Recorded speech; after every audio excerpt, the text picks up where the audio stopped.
بسم اللہ الرحمن الرحیم۔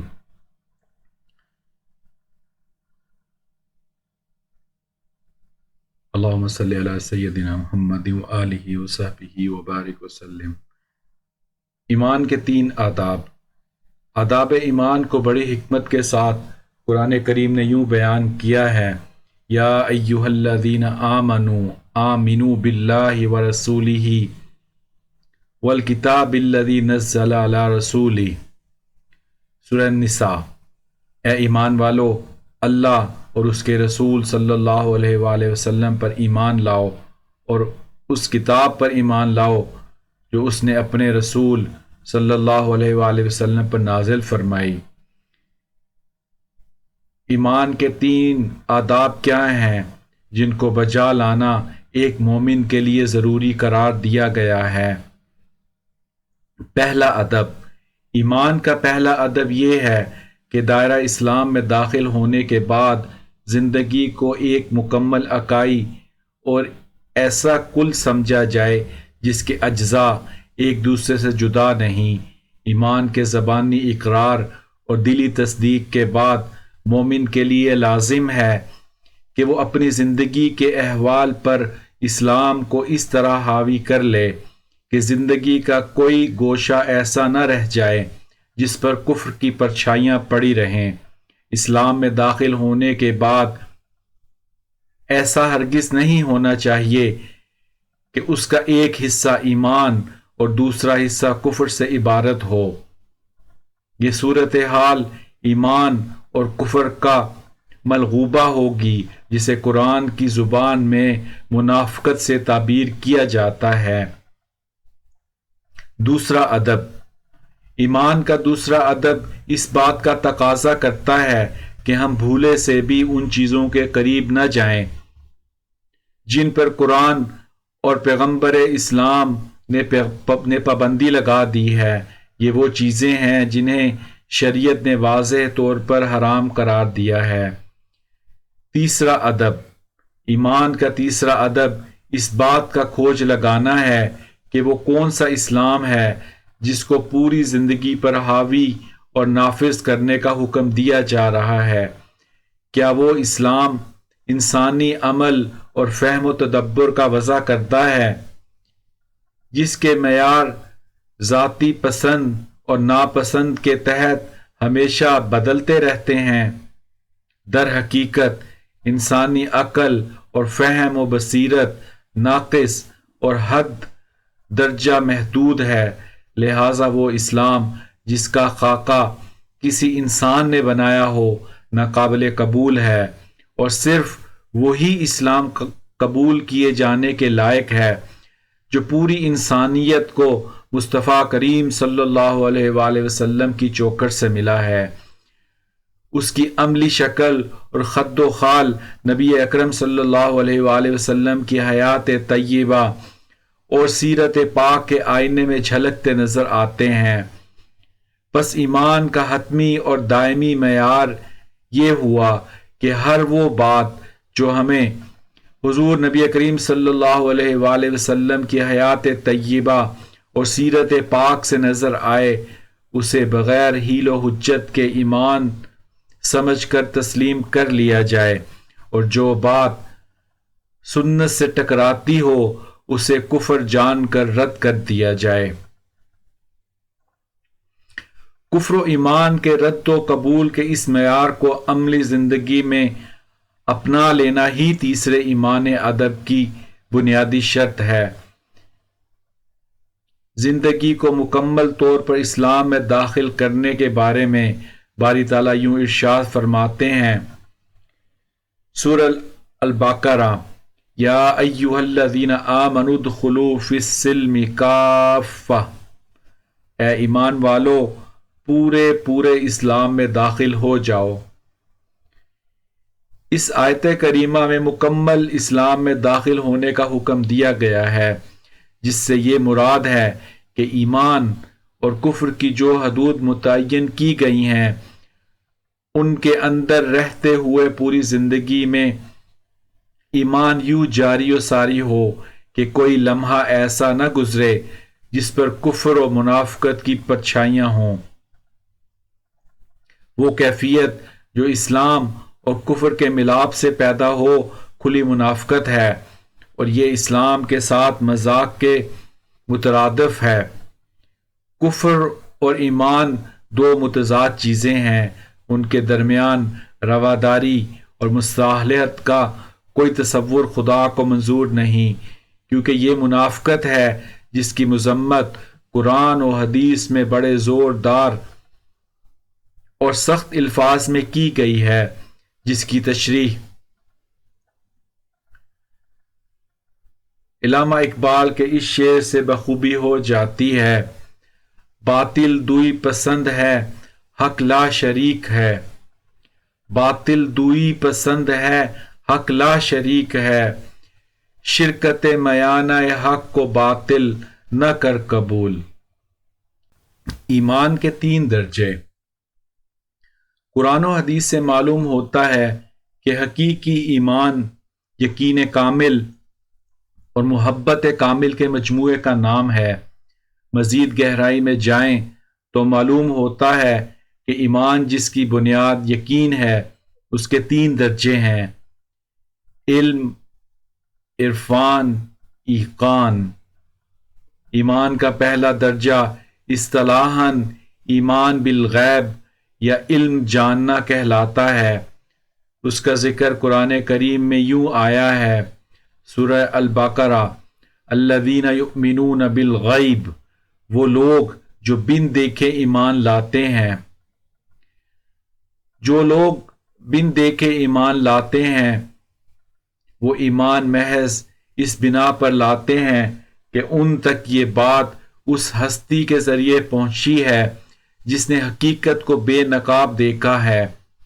لہذا ایمان کا اولین تقاضا یہ ہوا کہ بن دیکھے خدا کو صرف اور صرف اس بنا پر مان لیا جائے کہ مومن تک اس ہستی کا علم اس مخبر صادق کے واسطے سے پہنچا ہے جس نے خود خدا کی ذات والا صفات کا مشاہدہ کیا ہے۔ ایسے میں ایمان بالغیب سے انکار کی کسے مجال ہو سکتی ہے اور خدا تعالیٰ کی ذات کو بغیر دیکھے رسول کریم صلی اللہ علیہ وآلہ وسلم کے کہے پر مان لینا ہی ایمان ہے۔ لیکن اس کے برعکس حضرت موسیٰ علیہ السلام کی قوم نے یہ مطالبہ کیا تھا، سورہ البقرہ: لن نؤمن لک حتی نری اللہ جہرا، جب تک ہم اپنی آنکھوں سے خدا کو نہ دیکھ لیں آپ پر ایمان نہیں لائیں گے۔ یہ ایک طرح سے ایمان بالغیب کا انکار تھا، اور اس کا نتیجہ یہ ہوا کہ جب ان کو مشاہدے کے تجربے سے گزارا گیا تو وہ نور کی ایک تجلی یا حق کی ایک آواز کو بھی برداشت نہ کر سکے، اور کوہ طور پر خدا تعالیٰ کو دیکھنے کے ارادے سے جانے والے 70 کے 70 افراد موت کا شکار ہو گئے۔ اس کے بعد ایمان کا دوسرا درجہ آتا ہے جسے عرفان کہا جاتا ہے، یعنی جس حقیقت کو بن دیکھے مانا جا رہا ہے اس حقیقت کا اپنی آنکھوں سے مشاہدہ کرنا اور اس کی بنیاد پر اس ہستی پر اپنا یقین پختہ کرنا ہے۔ یقین کے اس درجے کا ذکر قرآن کریم میں یوں آتا ہے، سورۃ الذاریات: وَفِي أَنفُسِكُمْ أَفَلَا تُبْصِرُونَ،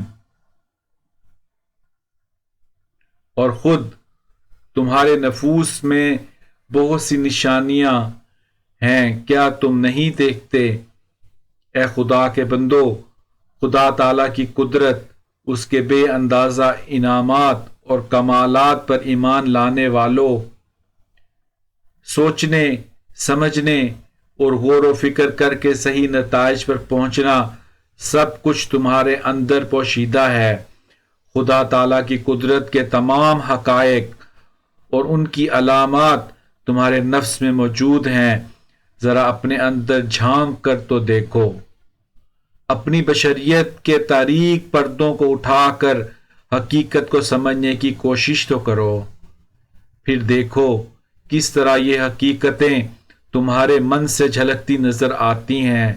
اسی طرح ایک دوسرے مقام پر اللہ تعالیٰ نے ارشاد فرمایا سنریہم آیاتنا فی الآفاق وفی انفسہم حتی یتبین لہم انہ الحق۔ سورہ حامیم سجدہ۔ ہم ان کو عنقریب اطراف عالم میں بھی اور خود ان کی ذات میں بھی نشانیاں دکھائیں گے، یہاں تک کہ وہ ان پر ظاہر ہو جائے گا کہ وہی حق ہے۔ ایمان کا تیسرا درجہ ہے جس کو واضح کرنے کے لیے قرآن نے متعدد واقعات پیش کیے، جن میں سے ایک حضرت عزیر علیہ السلام کا واقعہ ہے، جب وہ ایک بستی کے قریب سے گزرے جو مدتوں سے اجڑ چکی تھی۔ اس بستی کے متعلق زیادہ تر مفسرین کا خیال ہے کہ وہ بیت المقدس یروشلم کا شہر تھا، مگر قرآن مجید میں فقط کسی بستی کے نام سے اس کا ذکر کیا گیا ہے۔ اس اجڑی ہوئی بستی کو دیکھ کر ان کے دل میں یہ خیال گزرا، جس کو سورہ بقرہ میں اللہ تعالیٰ نے اس طرح ارشاد فرمایا اَنَّا يُحْيِي هَذِهِ اللَّهُ بَعْدَ مَوْتِهَا۔ خدا اس کے باشندوں کو یا خود اس بستی کو مرنے کے بعد کیوں کر زندہ کرے گا؟ حضرت عزیر علیہ السلام معاذ اللہ تعالیٰ کے احیاء موتی کی قدرت سے انکار نہیں کر رہے تھے، بلکہ دراصل ان کے دل میں ویران شہر دیکھ کر یہ خیال پیدا ہوا کہ یہ بستیاں جو خاک میں مل چکی ہیں، کاش مجھے اپنی آنکھوں سے ان کا آباد اور زندہ ہونا دکھایا جائے۔ اس پر اللہ تعالیٰ نے انہیں تمام مراحل سے گزار دیا، جس کا ذکر قرآن حکیم کی اس آیہ کریمہ سے ملتا ہے۔ فَأَمَاتَهُ اللَّهُ مِئَةَ عَامٍ ثُمَّ بَعَثَهُ قَالَ كَمْ لَبِثْتَ؟ قَالَ لَبِثْتُ يَوْمًا أَوْ بَعْضَ يَوْمٍ قَالَ بَل لَبِثْتَ مِئَةَ عَامٍ۔ خدا نے ان کی روح قبض کر لی اور 100 برس تک حالت موت میں رکھا، پھر ان کو جلا اٹھایا اور پوچھا کتنا عرصہ ٹھہرے ہو؟ انہوں نے جواب دیا 1 دن یا اس سے بھی کم۔ فرمایا نہیں، بلکہ 100 برس تک ٹھہرے رہے ہو۔ حدیث جبرائیل علیہ السلام۔ اسلام اور ایمان میں اصطلاحی فرق کو سمجھنے کے لیے حدیث جبرائیل کا مطالعہ انتہائی ضروری ہے۔ حدیث جبرائیل ذخیرہ حدیث کی مشہور ترین روایت ہے، جسے قریب تمام محدثین نے نقل کیا، اور اس کے راوی خلیفہ دوم سیدنا فاروق اعظم رضی اللہ تعالی عنہ ہیں۔ وہ فرماتے ہیں کہ ایک روز ہم حضور صلی اللہ علیہ وآلہ وسلم کی خدمت میں حاضر تھے، تو ایک ایسا شخص آیا جس کو ہم نے پہلے کبھی نہیں دیکھا تھا، مگر اس پر سفر کا کوئی نشان نہ تھا۔ اس کے بال بہت کالے اور کپڑے دودھ کی طرح سفید تھے۔ وہ حضور صلی اللہ علیہ وآلہ وسلم کے سامنے 2 زانو ہو کر بیٹھ گیا اور آپ سے سوال کرنے لگا، اے محمد صلی اللہ علیہ وآلہ وسلم، مجھے اسلام کی بابت بتائیے۔ فرمایا، اسلام یہ ہے کہ تو اس بات کی گواہی دے کہ اللہ کے سوا کوئی معبود نہیں، اور حضرت محمد صلی اللہ علیہ وآلہ وسلم اللہ کے رسول ہیں، اور نماز قائم کرے، زکوٰۃ ادا کرے، رمضان المبارک کے روزے رکھے، اللہ طاقت و وسعت دے تو حج بیت اللہ بھی کرے۔ اس پر اس اجنبی شخص نے کہا کہ آپ نے سچ فرمایا ہے۔ ہمیں تعجب ہوا کہ خود سوال بھی پوچھتا ہے اور پھر تصدیق بھی کرتا ہے۔ پھر اس نے کہا، مجھے ایمان کے متعلق کچھ بتائیے۔ آپ نے فرمایا، ایمان یہ ہے کہ تم اللہ اور اس کے فرشتوں اور اس کی کتابوں اور یوم آخرت کو حق جانو اور ہر خیر و شر کی تقدیر پر ایمان رکھو۔ یہ سن کر اس شخص نے کہا، آپ صلی اللہ علیہ وآلہ وسلم نے سچ فرمایا۔